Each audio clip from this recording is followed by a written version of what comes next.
Hello, everybody. Welcome to the Atheist Experience. We are live. Today's Sunday, December 20th, 2009.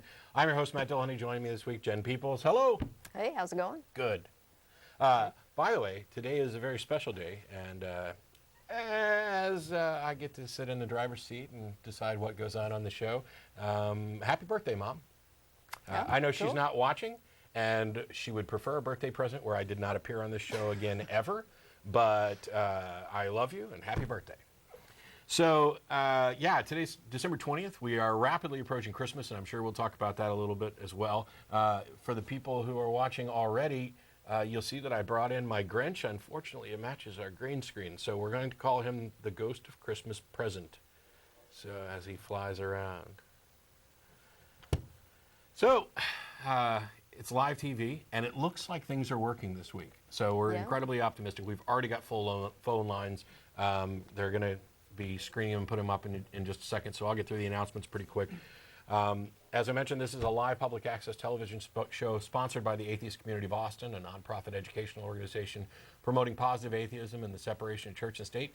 The ACA has weekly meetings every Sunday at Romeo's on Barton Springs Road beginning at around 11:30.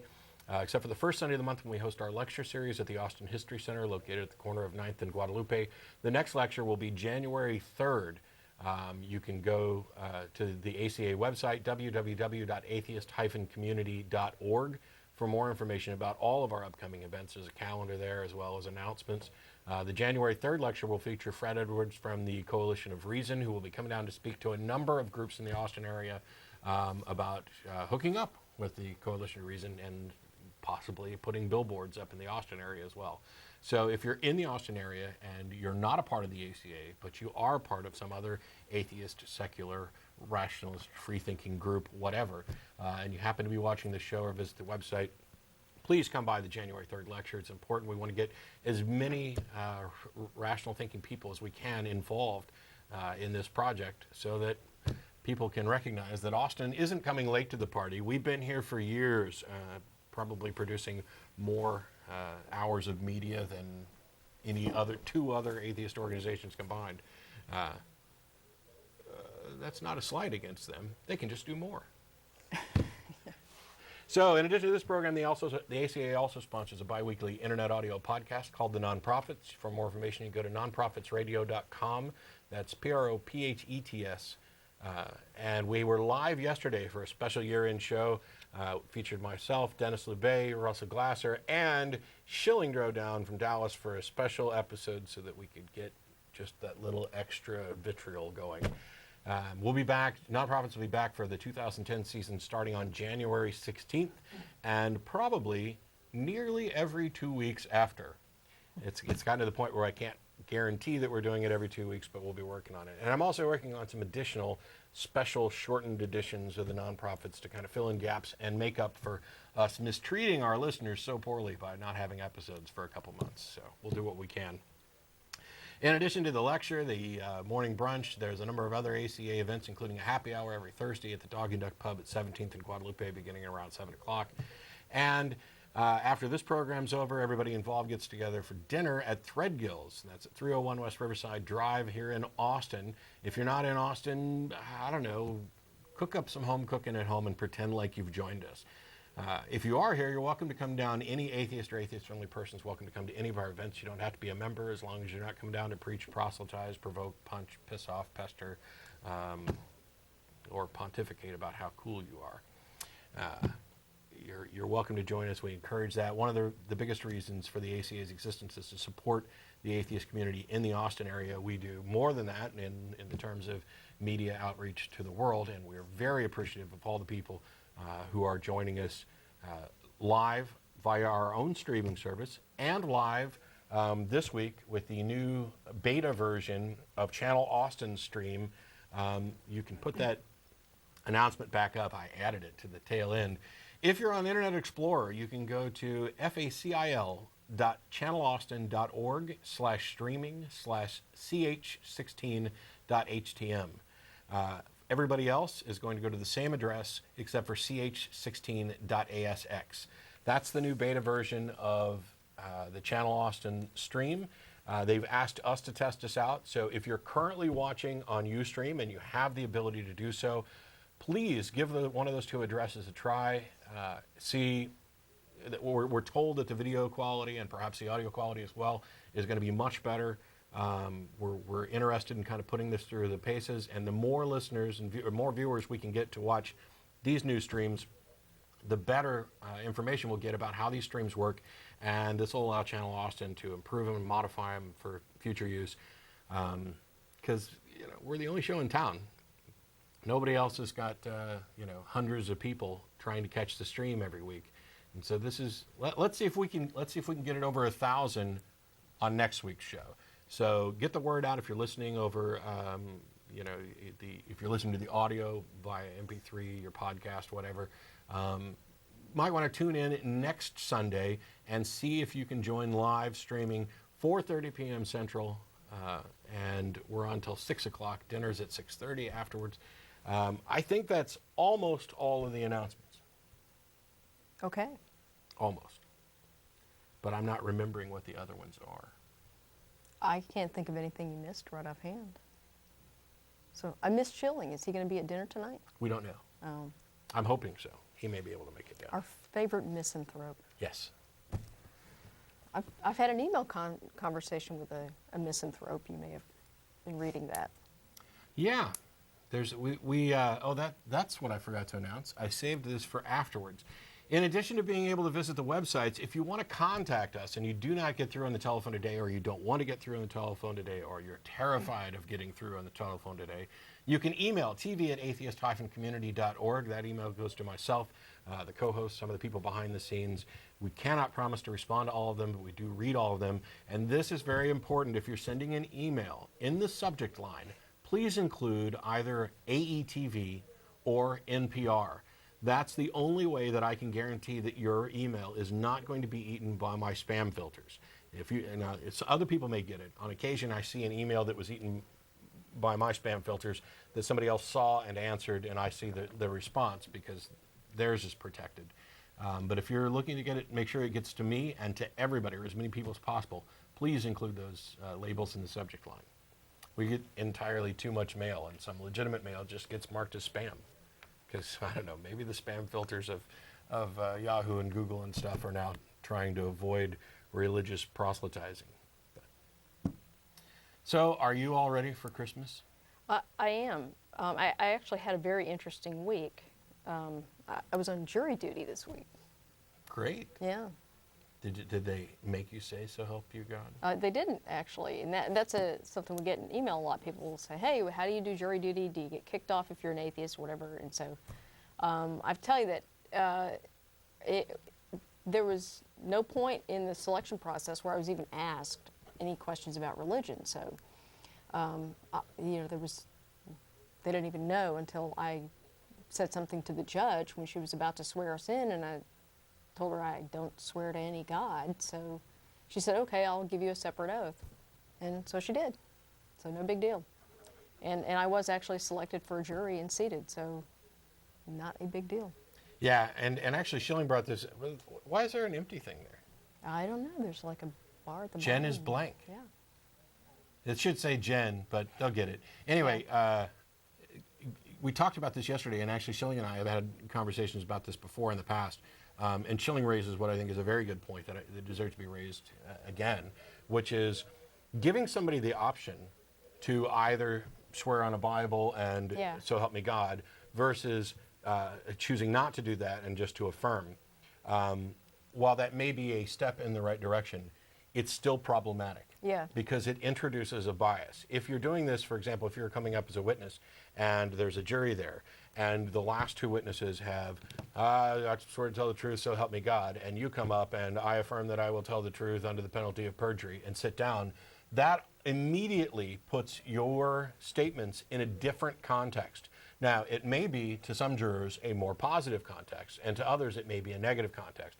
But in order to eliminate this potential bias, what we need is a uniform, secular swearing-in process, or eliminate swearing in. The idea of swearing is also insane. You just bring somebody up, and do you acknowledge that the testimony you're about to give is being given under penalty of perjury? I mean, that's where the true impact is. Right. "So help me God" does nothing.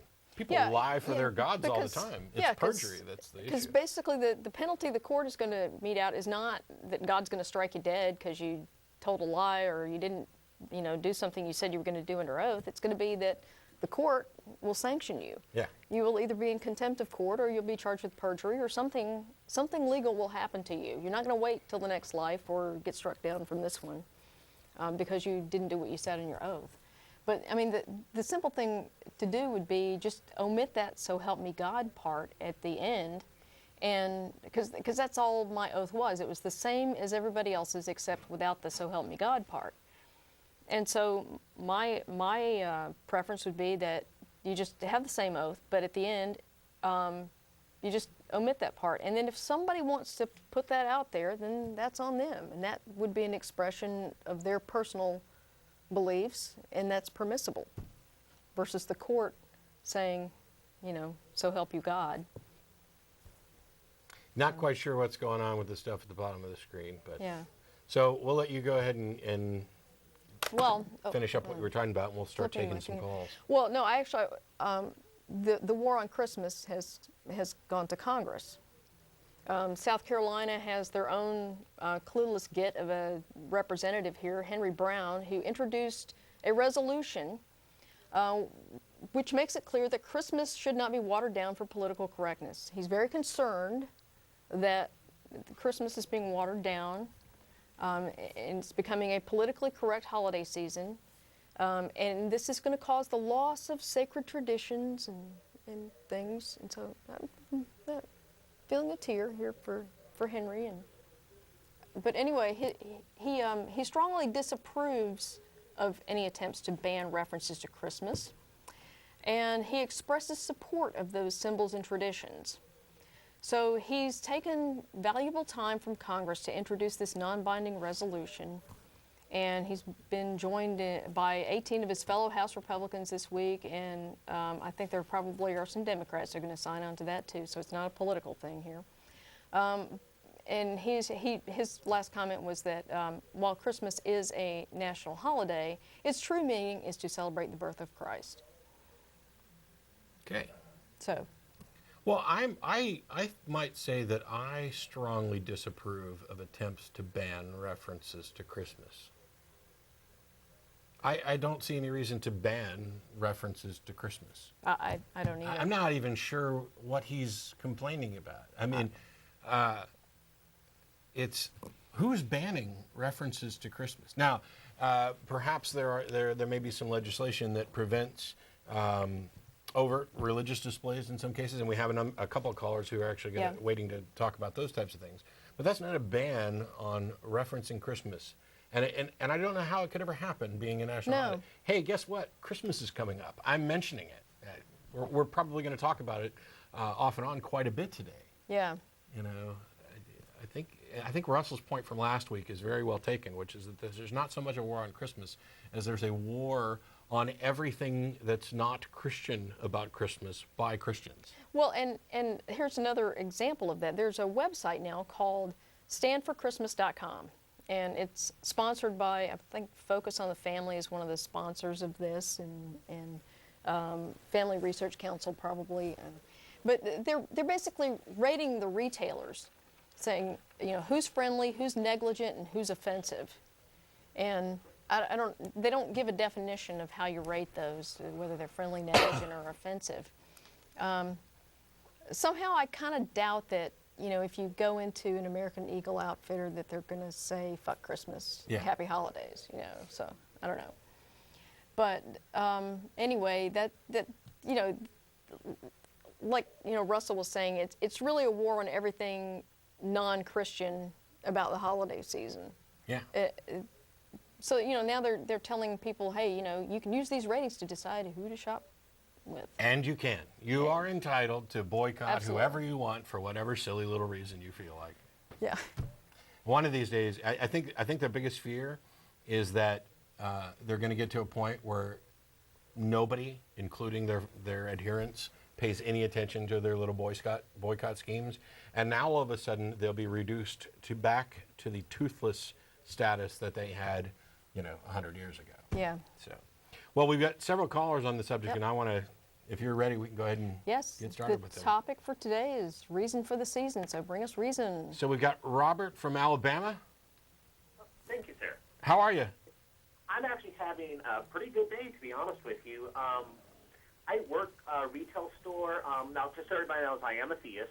To be more precise, I'm Eastern Orthodox. I'm sure that might mean something to you about some of my personal opinions on this time of year. But I actually had an interesting thing happen to me the other day. I'm out my lunch break in the mall. Dear God help me. And I see this woman having this shirt that says, "Put Christ back in Christmas." And I just rolled my eyes. And, of course, that started her saying something to me. And I pointed out to her that, first off, everything that you celebrate in Christmas has nothing to do with the holiday that was, which was the celebration of the incarnation of Christ. Not a birthday, nothing like that. And that the trees, everything that you're fighting for are blatantly pagan, period, end of story. And that I'm having a problem that they're saying they're trying to put Christ back into Christmas when overall all things Christians were inserted it in the first place. And that to me, and I don't know how you feel or how other people feel, but it seems to me that that it is more of a secular holiday than anything, and should be. Yeah. That if a person wants to celebrate it as a secular, they enjoy taking time for their family and all that, what is the problem? It's secular. Have our Christian things. We go do our little Christian thing, enjoy ourselves. Why do these people feel that they have to force down their throat their religion? Because we don't see the same thing happening with the hundreds of other celebrations of religions happening at the same time. Robert, you're now my favorite Christian, and you can call the show whenever you want. Thank you. I mentioned this briefly on yesterday's Nonprofits. I occasionally get the opportunity to speak to classes at UT, and I did so about a month or so ago. And of course, a lot of the questions that I got afterwards had to do with Christmas. Do you celebrate? Is it different now? Because I was somebody who was a serious Christian for 3 decades, and my entire family are Christians. And so it's how do you celebrate now, and how is it different from what it was? And I had to explain that for me, when I was a Christian, Christmas was kind of 2 separate holidays.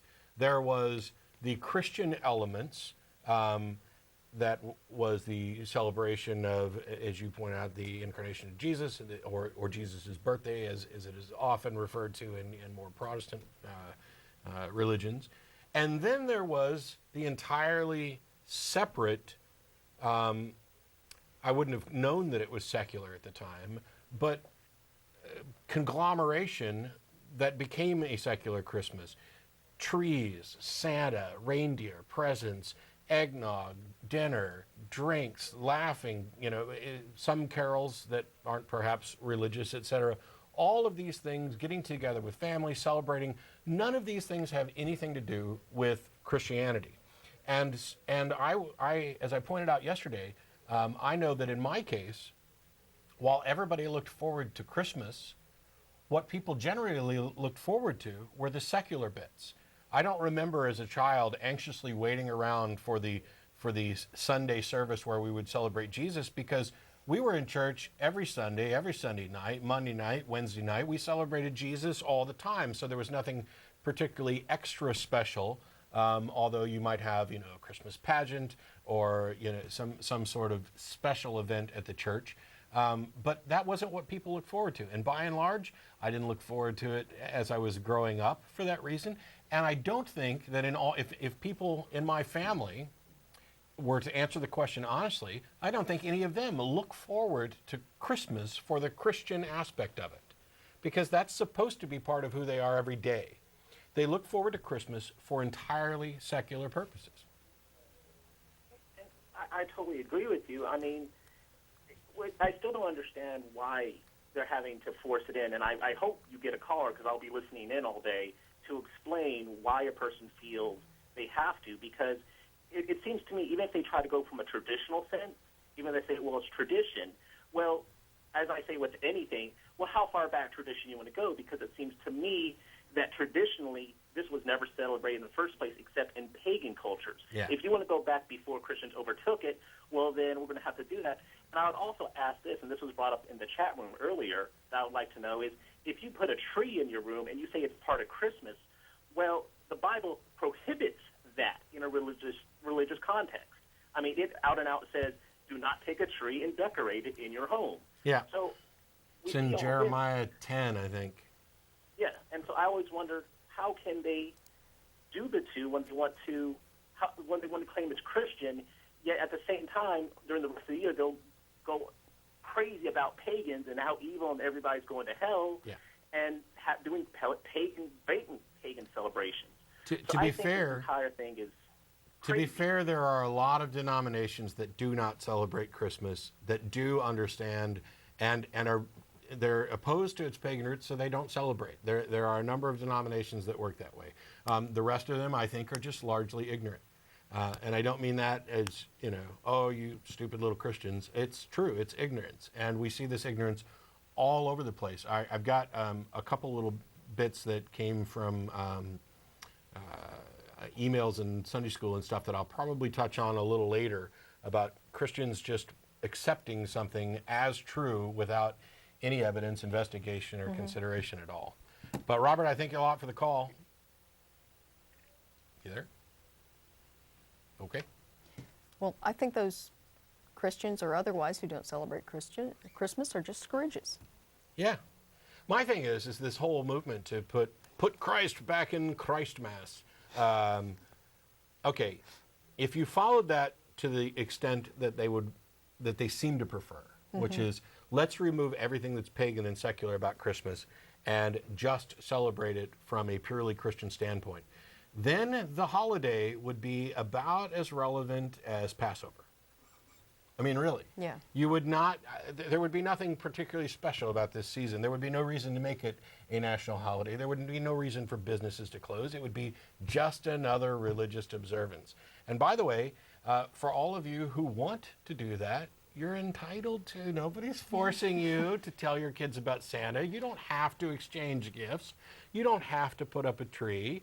I'm not inviting you to my house. You better come over here and give me a present. Jesus loves you. It's silly. I really don't get what a lot of the objection is. Yeah. I think it is a fear of irrelevancy, kind of like what we were talking about there. And that is they realize that if they're afraid that if Christmas continues this pattern of secularization and everything else, that it will entirely lose its significance. No. That's where the significance is. If it were entirely about Jesus, it would be insignificant. It would be as lame as Passover or, Ash Wednesday. Well, and, when we were down at the Texas Free Thought Convention, Kathleen Johnson was talking about a conversation she'd had with a coworker who said, well, if you're an atheist, then, why do you come to work on Christmas Day? I mean, it's just another day, right? And she said, because I'm not stupid. They're paying me to stay home. Yeah. It's like, and for some of us, that's the significance of Christmas. We get a lot of time off. Yeah. And people want to talk about, well, what's the real reason for the season? Is it the birth of Jesus? Is it peace on earth, goodwill towards men? Is it, loving each other? Is it spending as much money on useless crap as you can? The reason for the season is whatever you want. Celebrate whatever you want for whatever reason you want. Why is that so hard? Yeah. Why is it, we need a reason to celebrate. No, we don't. You don't need any reason at all to celebrate. As a matter of fact, it may be better to celebrate without a reason. Celebrate, it's much in the same way that people are like, well, what's the value of life if it ends? No, the value of life is life. The value of celebration is the fact that you're celebrating. I don't know why this stuff's so hard for some people, but we got lots of calls and I don't want to sit here and ramble. Yes. So, Justin. Hello. How are you? I'm doing really well. I'm from Luzerne County, Pennsylvania. We recently received national attention for the Kids for Cash scandal. What happened with that is judges were taking kickbacks to put juveniles into a detention center, and that exploded. But recently, the Luzerne County Courthouse had religious displays that were clearly unconstitutional. I filed a complaint to the ACLU there was this big nativity scene right in the front, lighted up at night, that was way overlooking all the other displays, a menorah way off to the side that wasn't lighted at night, and a snowman behind a tree in the back. So eventually the displays were taken down, and the people in this county went absolutely crazy. I've received so much hate mail, threats, nonsense. People are wanting to send me to hell. My soul's tormented, and it's getting absolutely ridiculous. They don't want to listen to the arguments that this was unconstitutional, and they keep saying things like, oh, you're trying to take away freedom, you're trying to take away my rights, I want to celebrate Christmas, and they don't want to listen to the arguments there. I have some questions because I'm not familiar with the specifics of this case. What the nativity scene and the other elements, were they put up by individuals or by the town? The government actually put them up. They bought the items, they maintained the items, and they were using taxpayer money for lights on them too. And it was a government display. And did they have anything that precluded competing displays? For example, you know, the Freedom from Religion Foundation and other secular organizations, because a private group, for example, putting up a display at the Capitol isn't a problem unless they're shown preferential treatment and somebody else is denied. You can't put up your secular Christmas thing, but we get to put up a religious thing. That's a clear violation. In your case, it seems the violation is that this isn't about individuals putting it up. It's about the government just out and out paying for religious displays. Yes, the government completely constituted free speech in the area, and the nativity scene and the menorah were counted as separate displays because they were so far away from each other. There was no effort for thematic unity. There was no effort to make it a neutral message. It was a clear governmental endorsement, and the ACLU sent a letter out about December 11th, and at the last possible moment, the courthouse responded and said, all right, we're taking it down, and now the county goes crazy. They say, oh, we didn't want to have a legal battle because we're broke and this and that, but they're not willing to stand up and say what we did is unconstitutional. Yeah. They're not willing to say that. They're just trying to pander to the voters. They are the courthouse. They should know the law. They're violating the law. We shouldn't need to send letters. They should know exactly what's going on. Yeah. So you've been getting death threats and hate mail? Well, not death threats. A lot of threats. People. Well, after death threats. I have a whole folder actually on my desktop with all this.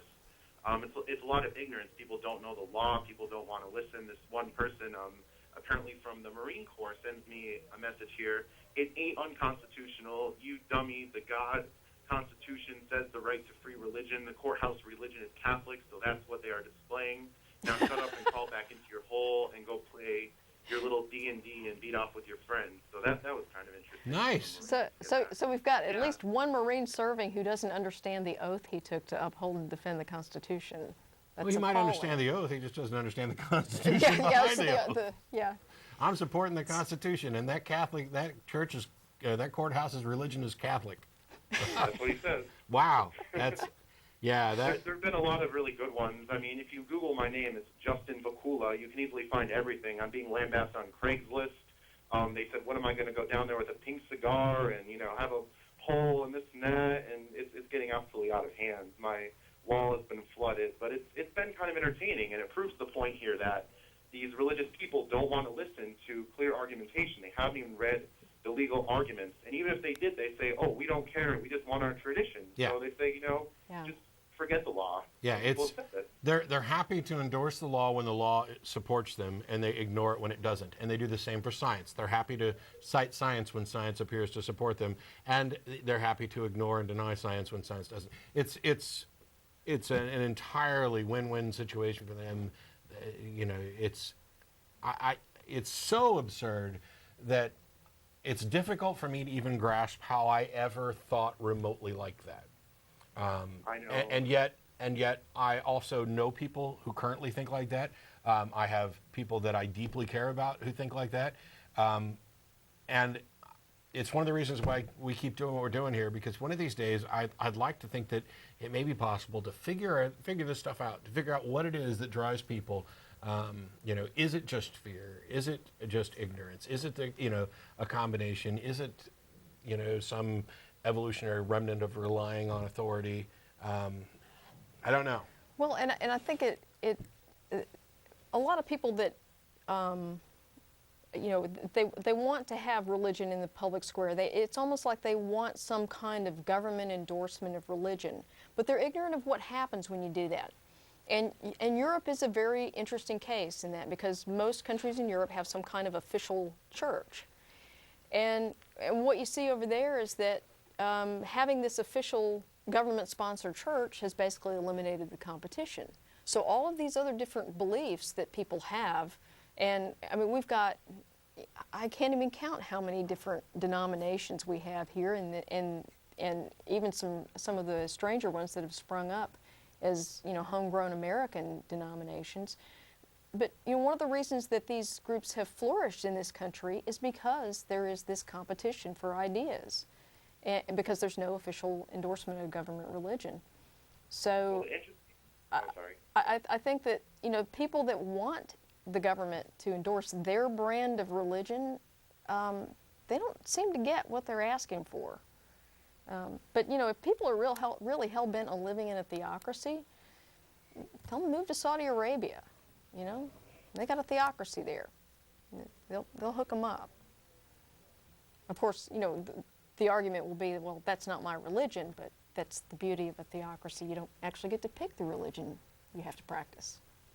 Well, the interesting thing here is with all the corruption and the scandal in the courthouse, these judges have been taken out, these people, recently the county commissioner admitted that he took a bribe and everything, and I'm the one standing out doing the right thing, upholding the law, making the arguments, and I'm being lambasted for doing the right thing.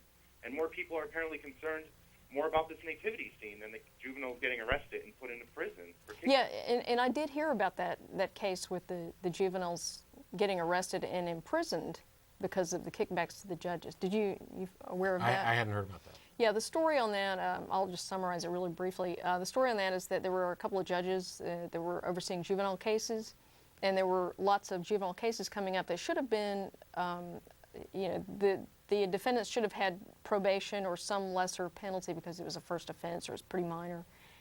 Instead, the judges were remanding them to this private correctional facility. And later it turned out that the judges had a financial interest in these private correctional facilities, and they got a kickback for everybody they sent to prison. Nice. So, and these were, you know, it would be bad enough if these were adult offenders, but these were juveniles, and so it was a pretty traumatic experience for a lot of the kids. Yeah, so how about the good Catholic values there? They say, oh, the courthouse religion is Catholic, and Absolutely. we uphold these rights and everything. So those are great Catholic values. Well, right and if these guys are Catholic, then, you know, if you look at that, and we had, you know, the priest sex abuse scandal here in the U.S., and now that whole abuse scandal in Ireland has come to light, you know, and this, you know, I really don't think they can make a good case for good Catholic values these days. Well, thanks a lot for calling, Justin. I appreciate what you're doing up there. And I don't know, do you run a blog or anything where you post these things? Yes, I do run a blog. It's called greenatheist.blogspot.com. I'm also a member of the NEPA Free Thought Society. We're going to have our meeting next week, the day after Christmas. And that's going to be quite interesting because people have said, oh, we're going to come down and protest, and we're going to talk to you, we're going to set you straight, and everything like that. So if there are any callers from Pennsylvania and they want to attend the meeting, you're more than welcome to attend. Get a video camera. Yeah. Oh, yeah. There have already been a lot of protests at the courthouse. A lot of people out for like 3 hours stopping traffic. You know, it's really ridiculous. It's getting crazy. Well, thanks a lot for keeping us updated, and feel free to call back in, you know, after Christmas is over. Let us know how your meeting went, and we'll talk to you later. All right. Thank you so much for having me. Thanks, Justin. Right. We got Michael in California. Hey, what's up, Matt? How you doing? I'm doing fine. How you, Jen? Not bad. Hey, I'd just like to say about 2 callers ago, that guy was saying that the girl had the shirt, put the Christ back in Christ Mass. That's like saying put the wedding back in Wednesday. It's just ridiculous. Yeah. I'd like to talk about in Uganda. There's a bill being proposed. It's like an anti-gay bill, the death penalty for anybody. Oh, it's not just an anti-gay bill; it's a kill the gays bill. Yeah. It's the death penalty for anybody. Not everybody who's gay, just people who are caught being gay and test positive for HIV. Yeah. It's kill the HIV people. Yeah, it's heartless, deplorable, horrible stuff. And I was surprised to learn. seem to have lost him. Uh-oh. I'm sorry, Michael, for whatever reason we seem to have lost you. For those people who aren't familiar, we talked about it quite a bit yesterday on the nonprofits. So if you want to go check out that show, we talked about it in great detail, including the link to the C Street family. Yeah. There is a bill in Uganda and we went over the specifics of it that is basically a let's kill people who are HIV positive and gay. And included in the bill is something akin to if you know somebody who's gay and HIV positive and you fail to report them, you get penalized.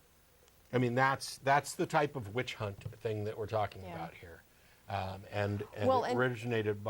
It was originated by somebody in that C Street family here in the United States. Yeah, and the interesting thing about that bill is that they've elevated homosexuality because it's not just if you're gay and HIV positive. If you're gay, if you have gay sex, however you define that, you can be imprisoned for like 3 years. And if you're gay and HIV positive, then you can be imprisoned for like life or get the death penalty. Yep. So it's a pretty draconian bill. Not only that, if you go somewhere else where it's not illegal to be gay and you have gay sex and somebody finds out about it, then they're supposed to turn you in and you're supposed to be extradited to Uganda. So they basically elevated this to a criminal offense equivalent to treason. And it's just, I mean, the mind boggles. You just can't imagine why they would do this. Except, of course, they are desperate to do something about HIV, and blaming it on the gay people is a pretty convenient scapegoat. But anyway, it's been all over the news. Rachel Maddow's been covering it extensively. She's got a lot of good stuff on there, including the connection to the family on C Street. And fortunately, a lot of the recent news coverage has put some pressure on people, legislators who've had connections to the family, and they've actually started to speak out about it. Better late than never, I guess. Yeah, we talked, I'm not going to go through this whole thing again. We discussed Rick Warren's comment about this on yesterday's show. Yeah. For a second, I was really proud of him, and then he turned out to be just the same old prick he always is. So. Yeah. We've got Geoff in Dallas. Yes, hello. How are you, Geoff? I'm wonderful. How you guys doing? Pretty good. I just wanted to touch on something really quick. Something I've been wanting to talk about for a while is belief and whether or not, because a lot of people talk about how you choose not to believe or you choose to believe a certain thing. And I've always complained that belief isn't necessarily a choice. It's not something you can really choose to believe, as far as like truthfully.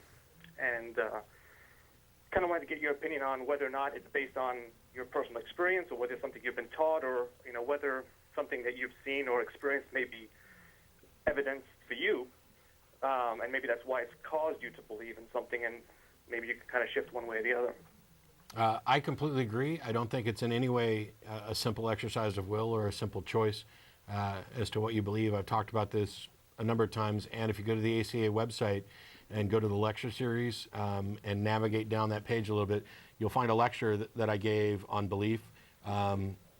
I think that I addressed the issue of whether or not belief is subject to free will in there, but since I've talked about it so many times, I'll let Jen give her thoughts on it. Yeah, I actually completely agree that belief is not subject to will.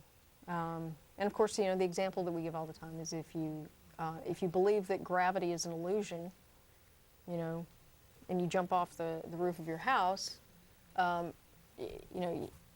you'll break a leg or injure yourself in some way. But, I mean, most people understand that, so anybody that claims gravity is an illusion and they're going to jump off the house in response to that would probably want to have them evaluated for a psychological disorder, because most people have direct experience with this. They know how gravity works. You can't just choose not to believe in it. Correct. I agree completely, and that's been kind of the situation I've kind of gone through, is that people will tell me, well, why can't you just, try to believe? It's like, well, I can't force myself to. It's not, I can't just make myself believe in something. And so people say, oh, well, you know, I believe in God because, you know, I've witnessed miracles. It's like, well, you know, okay, that may be a rational reason for you to believe, but why would I accept that? You know, I've never seen a miracle. Why would I accept your claim that some miracle happened? So, you know, I can't simply just disregard my entire life's experience and choose to believe that someone else's miracle is valid. Yeah, the shortest path or shortest explanation I can come up with is, to me, belief is acceptance that a claim is true, and acceptance is the result of being convinced. Now, you can be convinced for good reasons or bad reasons, but I am not convinced that you can be convinced simply by an exercise of will. Now, what I will say is that, you know, we talked about wanting to believe something. There are our desires certainly affect the way our minds work. And if you desire to believe something, you may, in a non-simplistic sense, begin to change what sort of evidence you're willing to accept. In other words, build a structure that eventually convinces you to accept what you're believing. But this very simplistic of, I'm going to choose to believe this versus I'm going to choose not to believe this, I think that's asinine. And the second part of that, where people say, well, you know, can't you just try to believe?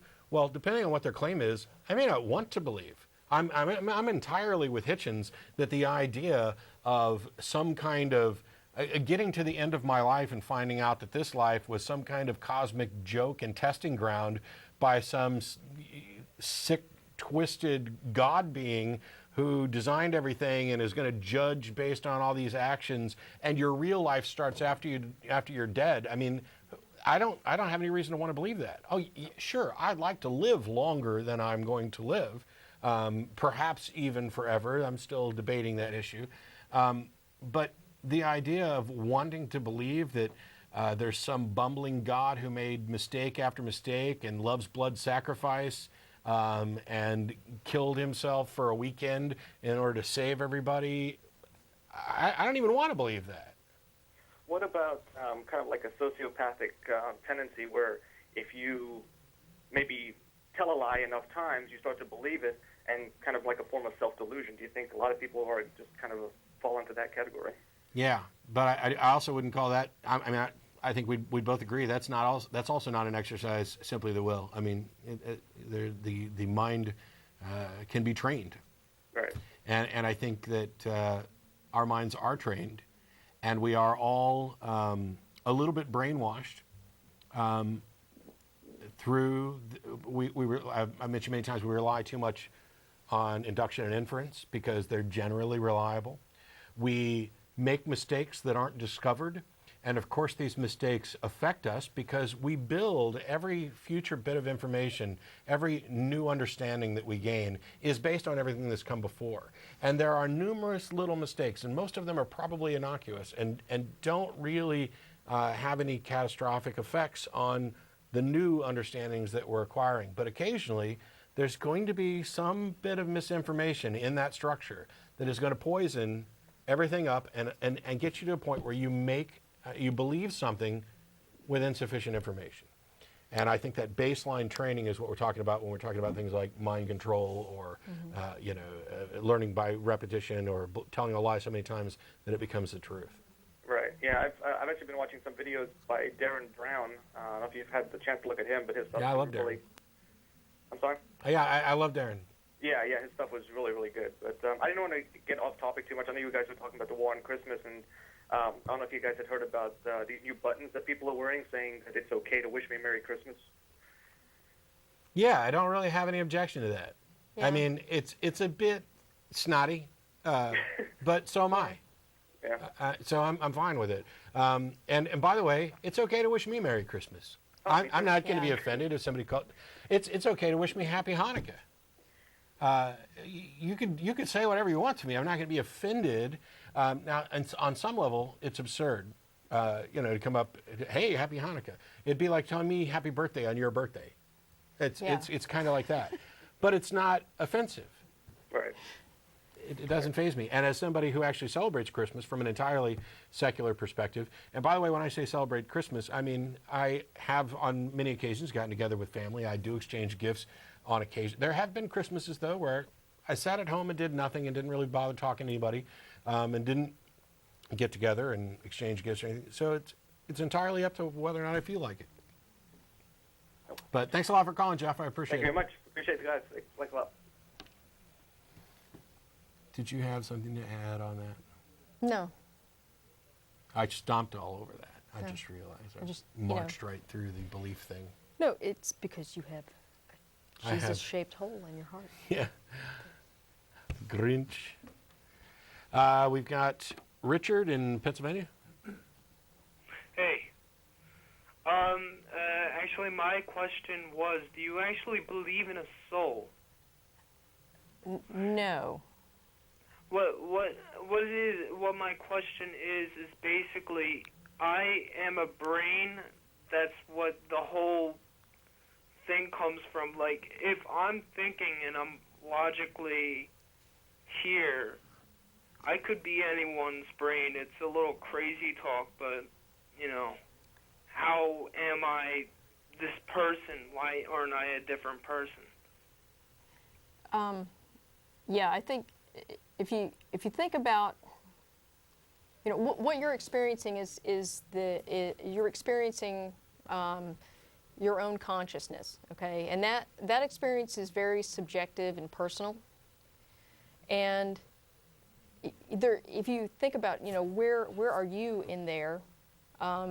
It's kind of hard to pinpoint it, but most people think, well, I'm somewhere in here, you know. But the way we use our brain to figure out what other people are going to do, and it's one of the things we have to do as social animals. We have what's known as the theory of mind.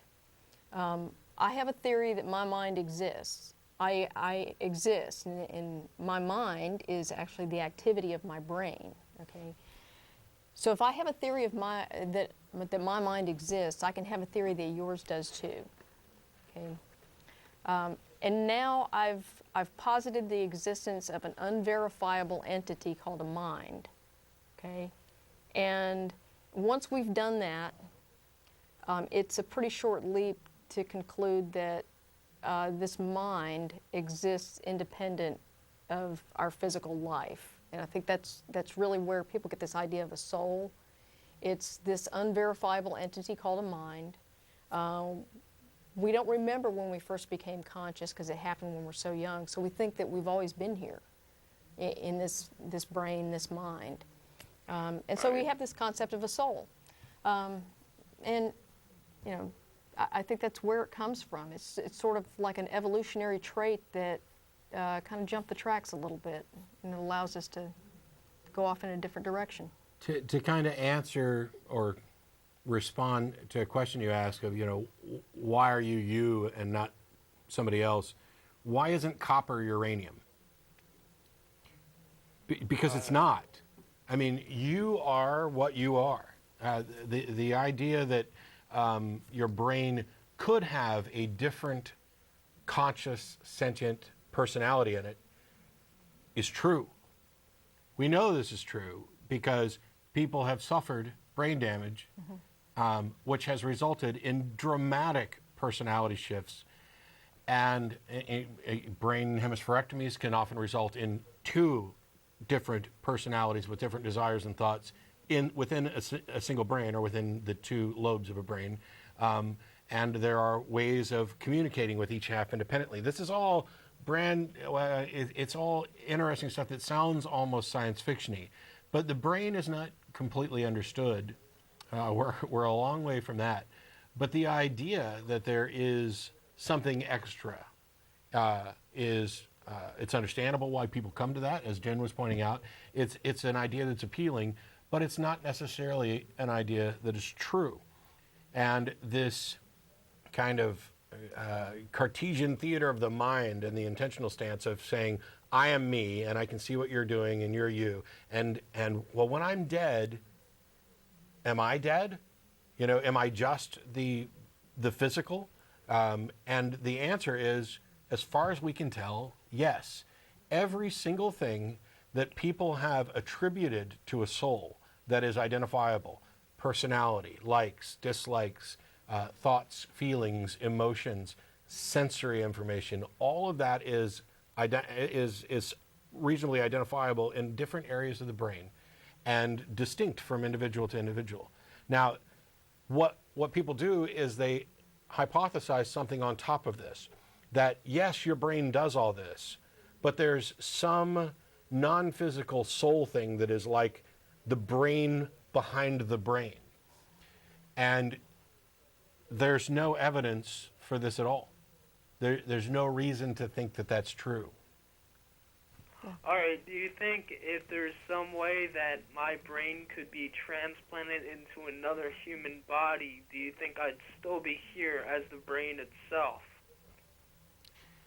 If it were possible to transplant your brain into another body and you got the whole brain, do I think that that your personality and who you are would transfer with your brain? Yes.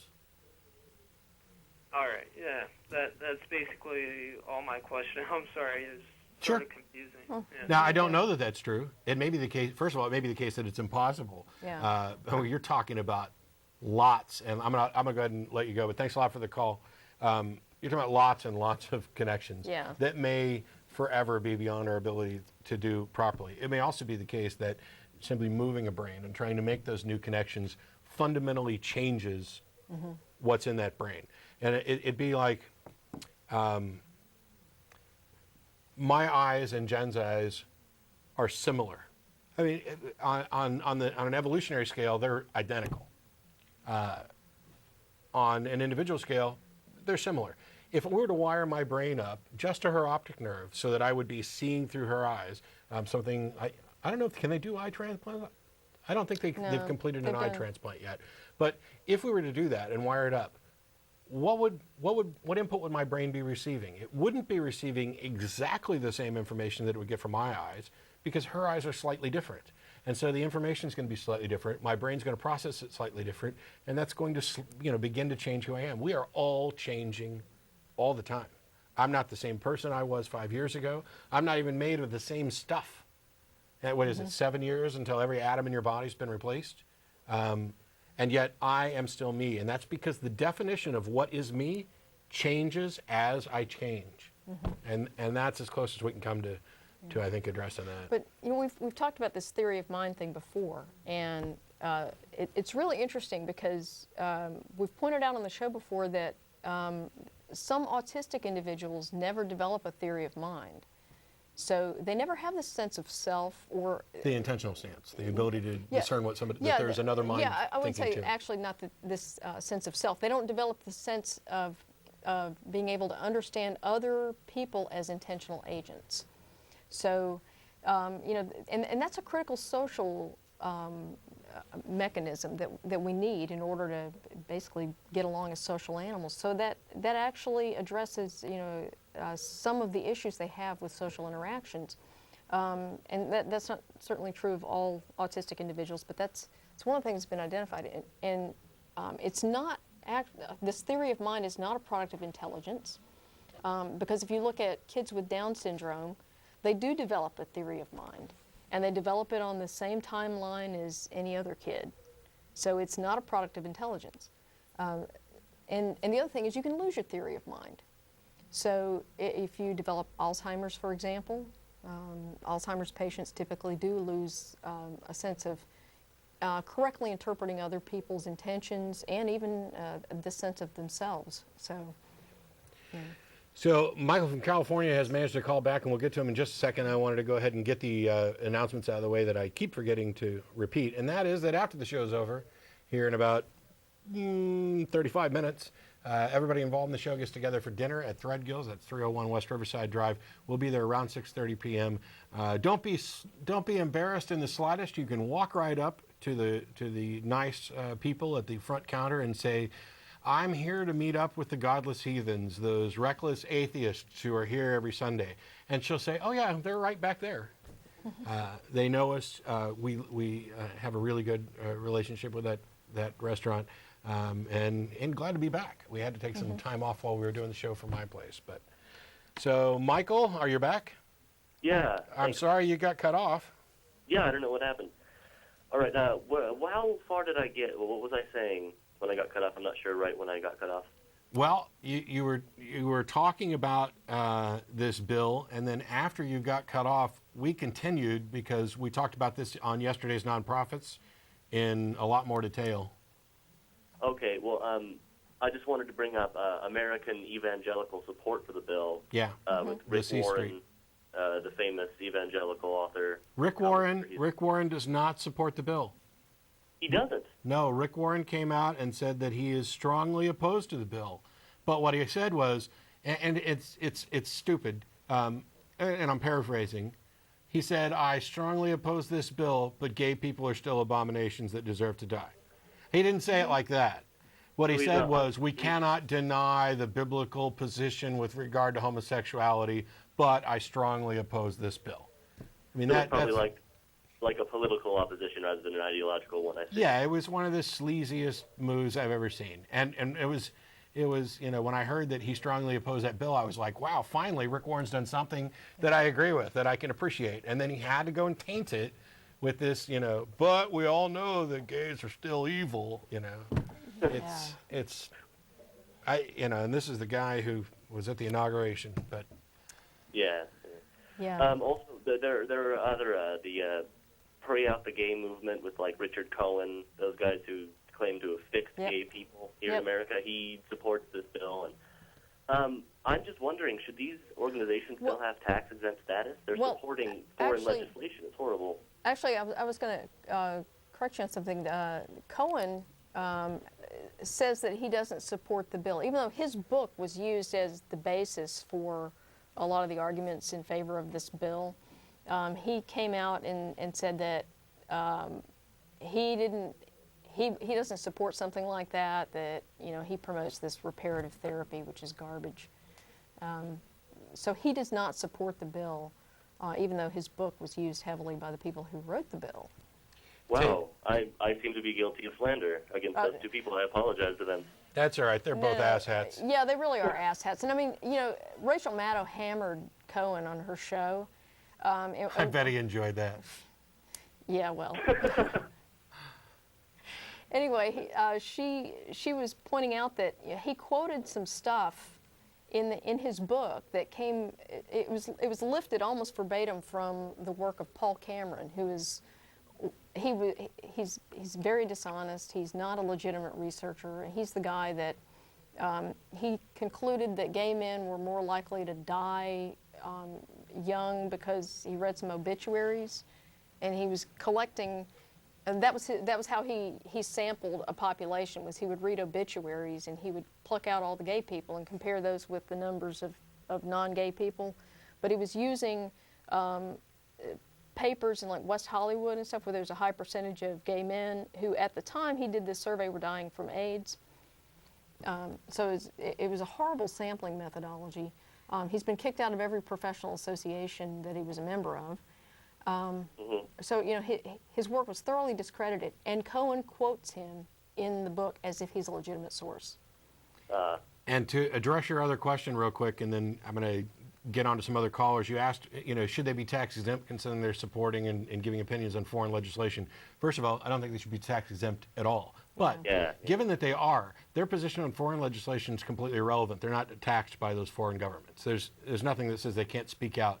And the other issue with regard to the tax exempt thing is that tax exempt nonprofit organizations are allowed to speak out with regard to legislation. They're just not allowed to endorse parties or individuals. Right. So I can speak out against whatever legislation I want to, but I can't say vote for Governor Goodhair or something like that. All right, I see. So thanks a lot, Michael. I appreciate it. Thanks for calling back. Yeah, thank you too. We've got Leah-Anne in Austin. Yes. How are you? I'm good, thank you. I'm fully aware of who Rick Warren is, and I kind of know where he stands, but I was pretty much kind of where y'all were at one time. And I don't know don't get those two stories mixed up in regards to Rick Warren's book and the woman that talked to the guy that killed some of the guys in the courthouse, and she talked to him about this book that Rick Warren. Well, this is another story that happened several years ago, I think in San Antonio, Texas. And a serial killer by the name of Stephen Moran kidnapped her from Kmart.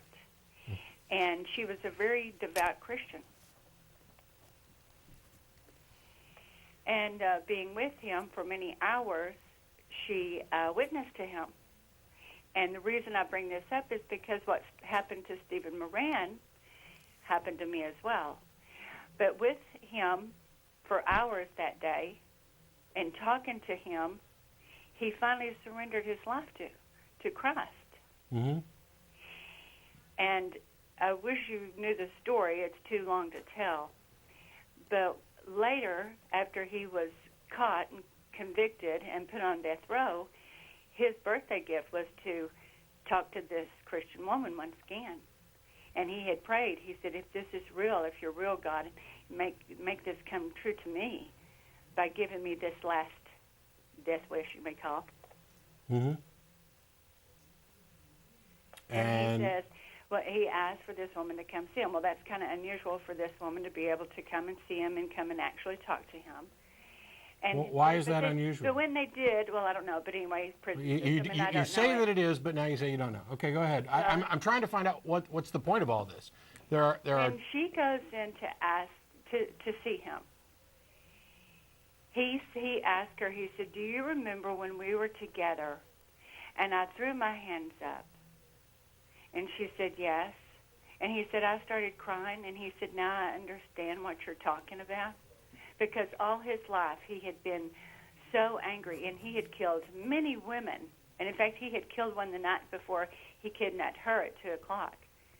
He said, but the moment that I raised my hands up, he said, "I want you to know what happened to me." And she asked him, "What?"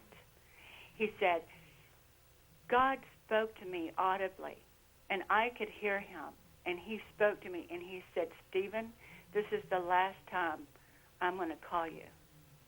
And I was in a relationship at the point of no return, and God spoke to me in 96 the very same way. And that's the reason I could relate to Stephen Moran. So you audibly heard God? I audibly heard like him. A voice outside talking to you? Yes. Okay. Waking up my bed, getting ready to go to shopping, no one at home. He audibly asked me, "Do you want to be on this side of the light or the dark?" And I knew with no doubt in my mind that there was a voice with authority speaking to me. And there was no Christian who it was. And I said, "Well, I want to be on the side of the light," knowing exactly what he meant, but yet I'd never heard that term before. And he said, "You've never heard the side of the light before? Did you not see Star Wars?" No. Okay. I don't watch movies like that. But he says, "Then follow me." And I had no question who he was. Both of it's sad because Leah-Anne, wait a minute, because when the Holy Leah-Anne, Spirit comes up on Leah-Anne, you, he shows you the truth. Leah-Anne, both of those stories are interesting. I'm wondering what's the point? That y'all don't know that there is God and the Holy Spirit. You're correct. You are absolutely correct. That's you called in the to tell us what we already know. That God has not revealed himself to us, and that is one of the reasons why we don't believe. If a God revealed himself... But he will someday. Oh, my... Well, you know what? Thank you. Yeah. He will. Leah-Anne, I have a question for you. Sure. When you first called in, you said something to the effect that you were where we are once before? Yeah, just in limbo, like the kid that had called you Okay, and said about the mind. You know, you don't know, what am I here for? I'm not in limbo like that. Part business? That is not where we are. That's not where we are. I'm not convinced that you ever were where we are. Yeah, in fact, I'm quite certain that you were not. Were you a Christian for 30 years studying to be a minister when you realized that there was simply no evidence to support your beliefs and you rejected them for purely rational reasons? No. Then you've never been where I am. Ever. No, but if you don't believe, you don't believe. That's correct. And you know what? If I hang up, I hang up. A tautology is a tautology. You had more. Yeah. I'm sorry. Oh, darn, I wanted to talk to her some more. I apologize. Leah-Anne, if you want to call back, and I don't think you would, if you do want to call back, Jen would like to continue talking to me. I apologize for my frustration because there's a level of inanity that I just can't tolerate. Well, God's eventually going to talk to you. Okay. Making claims about what you believe and the level to which you believe it is all well and good. But the only thing that matters is why. Your individual confidence about what you believe, your conviction about that it's true, is entirely irrelevant to everybody else.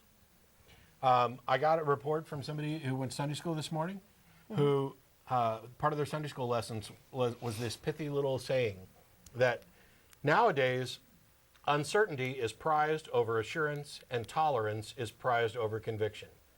Well, yeah, true, and for damn good reasons. Uncertainty is prized over assurance. What an odd phrasing. Uncertainty is prized over assurance. Not uncertainty is prized over certainty, because that's false. We would all prefer to be certain. Sure. But what is assurance? It's trust supported by faith. Yeah. Somebody made a promise. Trust me. I assure you I'm right. Well, congratulations. Yeah. I'm glad you can assure me. But it doesn't change the fact that until your assurance comes true, I am uncertain. And recognizing that uncertainty is what allows us to pursue and investigate and increase our understanding for good reason. Yes, uncertainty is prized over assurance, and for good reason. The second phrase of that, tolerance is prized over conviction. Yeah, and what exactly is wrong with that? Are you really going into Sunday schools and saying, once upon a time, people stood by their convictions, but now, and when they name all this tolerance, everybody's gotten all wishy-washy? Well, it's true. It's called growing. It's called increasing your understanding. It's called, I'm not going to sit around and be intolerant of people just because they disagree with my strongly held convictions. There are things that we should be intolerant of, and for very good reason. But I'm going to stop, and even though it's not fair, you can address Leah-Anne afterwards. And I do apologize for the hang-up thing. Well, no, this whole, your comment on uncertainty and doubt and everything, it reminds me of a quote by Richard Feynman that I'm particularly fond of. And it says that I can live with doubt and uncertainty and not knowing. I think it's much more interesting to live not knowing than to have answers that might be wrong. Yeah. And that's exactly how I feel about it. I would rather not know the answer than to make something up. And as far as I can tell, that's what theists are doing when they assert that they know that it was God that spoke to them. I don't know. Maybe they truly believe that. I don't know. But I think one of the reasons, and I still apologize, I do feel bad. I think one of the reasons that I was quick to hang up on Leah-Anne was because we sat here and listened to somebody else's story, and then her story, and then attempting to interrupt to get any sort of clarification about what it was about went unanswered as somebody kept rambling on about the Holy Spirit. And to me, it seemed like somebody who was calling in to preach and not to discuss. yeah. And when asked questions, if all you can reply with is bald assertions and tautologies, I'm not that interested in continuing the conversation. It's all well and good if you think you have a justified reason for believing. He pretty much admitted that we don't. And I'll let Jen wait. I'm done hanging up on people so that when you have something to add, you can actually add it. Okay. We got Brady in San Francisco. Yes. How you Hi. doing? Hey, I called in last week, but neither of you were there. All right, I'm hanging up on you then. Oh, I'm kidding. Hey, I don't know if you've heard about this, but earlier this month, the city council in Washington, D.C. passed a bill allowing same-sex marriage in the city. Yes. Yep. Which is good. Yay. Yeah. And the archbishop of Washington, D.C., well, not of, but he's in Washington, D.C., did a very weird thing, and I want you guys' take on this. He got married. Oh, you've already heard this? Oh, no, I hadn't. Did I guess right? What? Did I guess right? I don't know. I forgot the guy's name. But while it was still being debated in city council, he had said that if the bill passed, if they passed this, he and his church would revoke their support of the poor and needy in Washington, D.C. Yeah, I had heard about that. And now the bill's passed, and I was wondering what you think he's going to do. I mean, Well, I don't know, but there you have Catholic values on display again. yeah, is that what Jesus would do? It's like, okay, if they're giving this aid to the poor and the needy because they think that's the right thing to do, why is that in any way connected with who gets married? I know exactly. It's either right or because they believe that that's right, or they've turned this into political leverage to try to influence legislation. It's blackmail, and their true colors are showing. Yeah. Hey, we'd like to keep helping people out, but not unless you agree with us on this particular issue. Okay. I think it's abominable, and I don't know why there aren't more people outraged about it, particularly Catholics, particularly individuals from those churches saying, you know what, we're still going to give money to help our fellow citizens out. It's kind of like saying, well, I was going to feed my baby, but my next door neighbor decided to mow his lawn and I asked him not to. So now I'm not going to feed my baby until he stops mowing his lawn. Yeah. I mean, it's that insane. That's an even eviler example than the one I was using, which is like, oh, hey, if you don't do what I want, I'm going to shoot the puppy. But all right, well, thanks for taking my call. Thanks, Brady. Sure. Can I hang up now? Yeah. I'm going to ask permission from now on for the rest of the day. It kills me because there was more to talk to about Leah-Anne, and I blew it. That's okay. But, well, anyway. Andrew in Florida. Hello. How are you? How you guys doing? I'm good. How are you? Irritated. Yeah, I saw that. I can see why. Most it kind hate of sounded like Eve that you had a little while ago, but it sounds like what? Sounded like Eve that you thought. Oh, you shouldn't have said that. You do know who Eve is, don't you? Oh, yes, I do. Okay.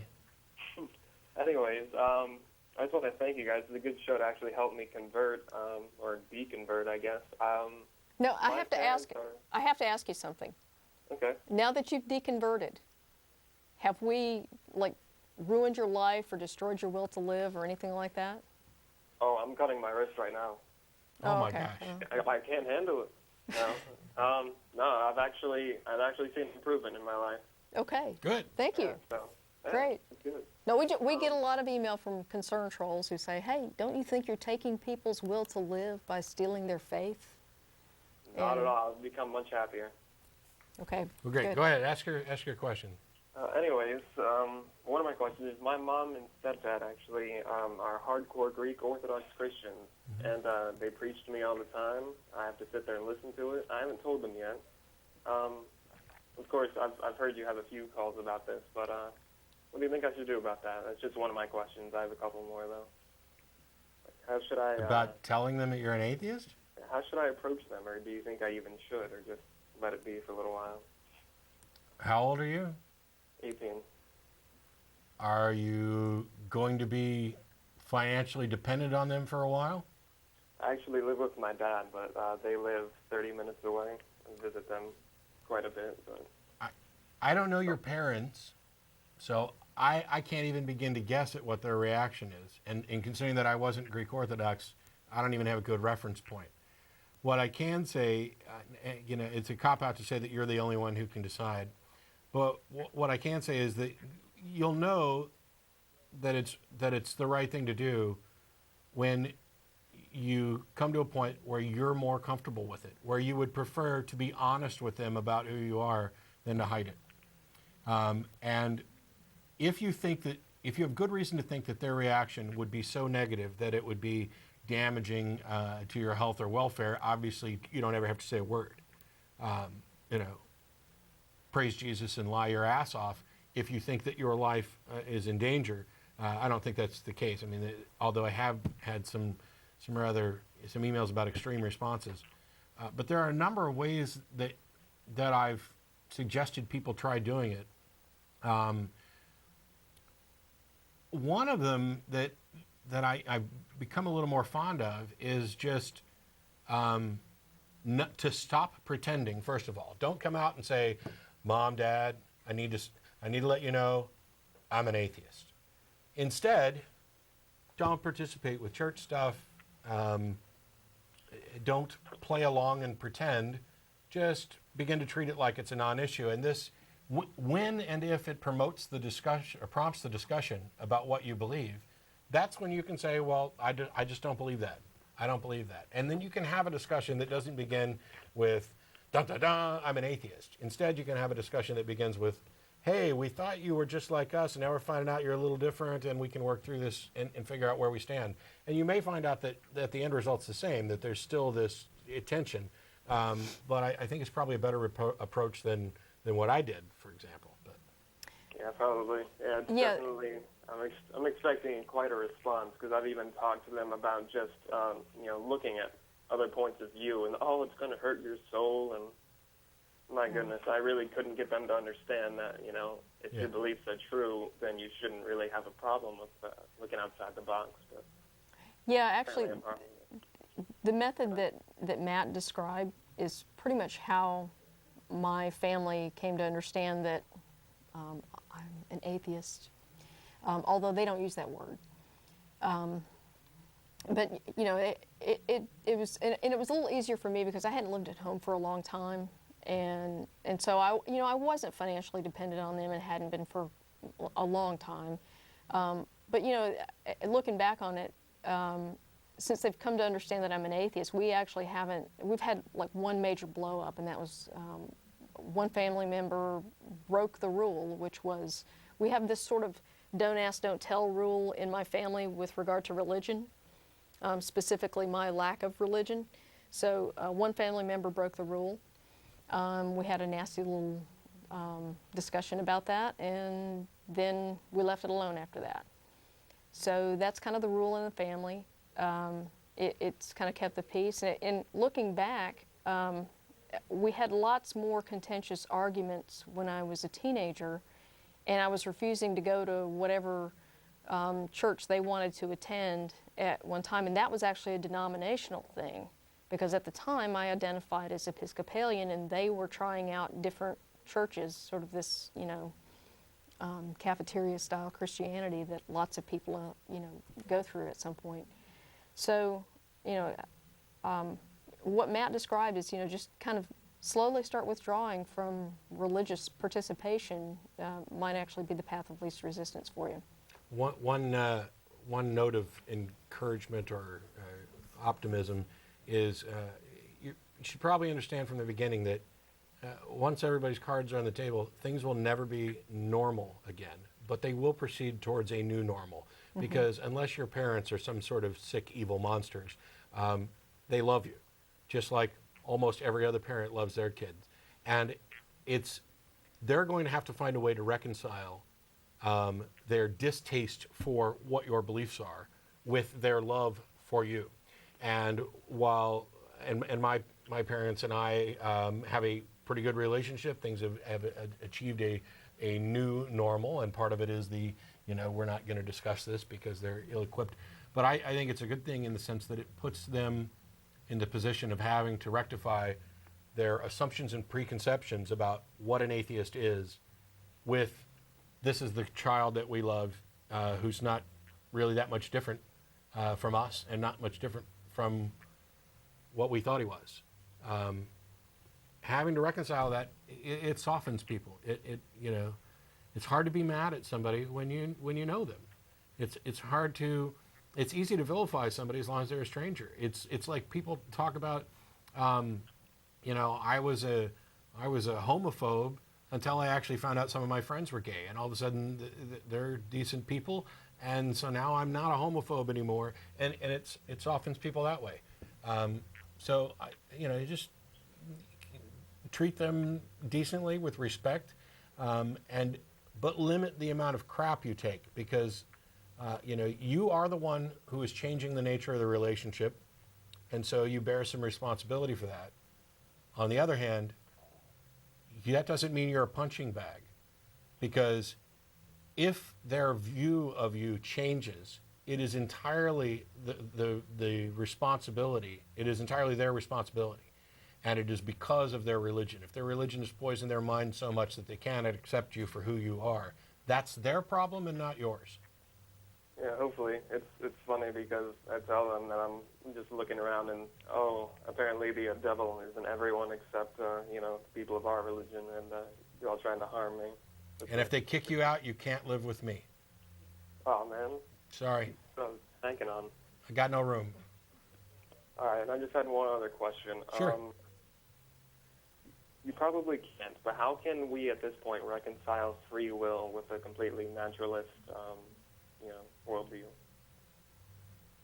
I'm a compatibilist. I'd recommend reading Dennett's Elbow Room, Varieties of Free Will Worth Wanting, because that is a brilliant reconciliation of free will with determinism as far as I'm concerned. All right. Could I get the title one more time? Like, write that down. Yeah, Elbow Room, All right. Varieties of Free Will Worth Wanting, and then there's a kind of a follow-up that is Freedom Evolves, which is also very good. But Elbow Room's kind of like the starting point. All right. Yeah, that's all I got for you. Thank you. Great. Thanks, Andrew. You're welcome. By the way, that's my opinion on determinism and free will. Yeah. Not everybody in the ACA even agrees with that. We've had lots of discussions. And the misanthrope I've been corresponding with, his latest email seems to indicate that, and perhaps I misunderstood him, but he seems to think that our ability to walk upright was a product of free will. So I'm interested to see where this goes. Yeah. We got Evan in Colorado. Hi. How are you? How are you guys doing? Good. I was just wondering if you guys, because I was debating a Christian friend of mine, and he said that his belief in God is purely scientific. Have you ever had a friend that said that, and have they ever tried to explain it to you like that? We've had lots of people call and try to make that claim. Yeah, but like, he's not like the typical creationist. He's not like a William Lane Craig or Kent Owen or a Ray Comfort. He's a perfectly reasonable person. Yeah. And I was Not just perfectly. Yeah, Right. there's a problem there. I'll tell you something else that happened in I got a Sunday school report today. Being the Sunday before Christmas, their Sunday school teacher went off about the reliability of the Bible, and then went on to make this proclamation that scientists had verified the story of the Star of Bethlehem. Now, everybody in that Sunday school room, with the exception of my informant, is going to accept that claim uncritically, and they're going to parrot it to somebody else, just as their Sunday school teacher did. And yet it is entirely untrue. There's nothing there, and so they will think that they have a scientific basis for their belief. The only way to address this is to have somebody actually present that scientific evidence so that it can be subjected to the same critical scrutiny as any other claim. If they won't do it, then it's just a claim. Well, some people go to like William Lane Craig and say that he is like the source of their information, and people just gobble it.